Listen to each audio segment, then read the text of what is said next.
তৈরি করব সেটা আমরা আজকে দেখব। প্রথমে একটা প্লাস্টিক বোতল নেব, যেটা আমাদের প্রত্যেকের বাড়িতেই থাকে।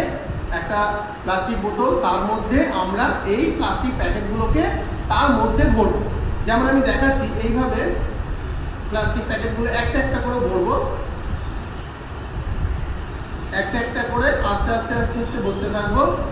এবং প্লাস্টিক প্যাকেটগুলো অবশ্যই শুকনো হতে হবে। আমরা ভিজে প্যাকেট অবশ্যই ভরবো না, বা কোনো দূষিত প্যাকেটও ভরবো না। প্যাকেটগুলো সেরকম যদি দূষিত হয় সেক্ষেত্রে আমরা প্যাকেটগুলোকে পরিষ্কার করে নেবো এবং সেটাকে রোদে শুকিয়ে তারপর এর মধ্যে ভরবো। এইভাবে আস্তে আস্তে ভরবো, কোনো তাড়াহুড়ো নেই, আস্তে আস্তে ভরবো। সেক্ষেত্রে আমরা পেন্সিল বা কোনো কাঠের সরু দণ্ড ব্যবহার করতে পারি, সেটার সাহায্যে আস্তে আস্তে এইভাবে প্যাকেটগুলোকে ভরতে থাকবো। এবং যতক্ষণ না এটা ভর্তি হচ্ছে ততক্ষণ পর্যন্ত ভরতে থাকবো। যতগুলো প্যাকেট আমরা হাতের কাছে পাবো বা আমাদের বাড়িতে পাবো সেইগুলোকে ভরতে থাকবো।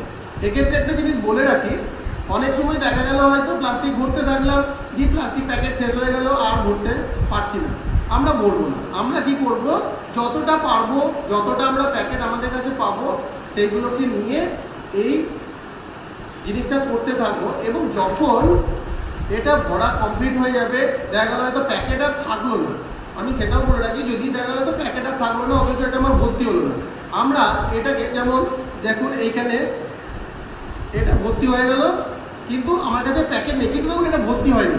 আমি এটাকে কি করব, এইভাবে একটু টিপে টিপে ভর্তি করব যাতে কোনো ফাঁক না থাকে। একদম টিপে টিপে ভর্তি করব। দেখুন আর কোনো ফাঁক থাকলো কিনা, ফাঁক থাকলো না, আরও ভর্তি করবো, যতটা টিপে ভর্তি করবো। এবার দেখা গেল আরও ফাঁক থেকে গেল, কিচ্ছু করবো না, শুধু এই ছিপিটা আটকে দেবো আমাদের বাড়ির যে কোনো একটা কোনায়, সেটাকে রেখে দেবো। যখন আবার প্যাকেট পাবো আবার এটাকে খুলবো, দিয়ে সেই প্যাকেটটাকে আবার এর মধ্যে ভরে আবার এটাকে একটু চিপে দেবো, আবার রেখে দেবো। এইভাবে করতে করতে একদিন না একদিন এটা ভর্তি হয়ে যাবে। আমরা আমাদের পরিষদ কর্তৃক নির্দেশ মতো আমাদের শিশুদেরকে নির্দেশ দিয়েছি যে তারা এই যতক্ষণ না এই বোতলটা সম্পূর্ণ ভর্তি হচ্ছে, প্রত্যেকদিন একটু একটু করে প্যাকেট ভর্তি করে করে যখন সম্পূর্ণ হয়ে যাবে তখন এটা বিদ্যালয়ে নিয়ে আসবে। এবং এইটা যখন সম্পূর্ণ হয়ে যাবে তখনই তৈরি হয়ে যাবে একটা ইকোফিক্স। এটাই আজকে প্রসেস ছিল, ইকোফিক্স কীভাবে হবে। ধন্যবাদ।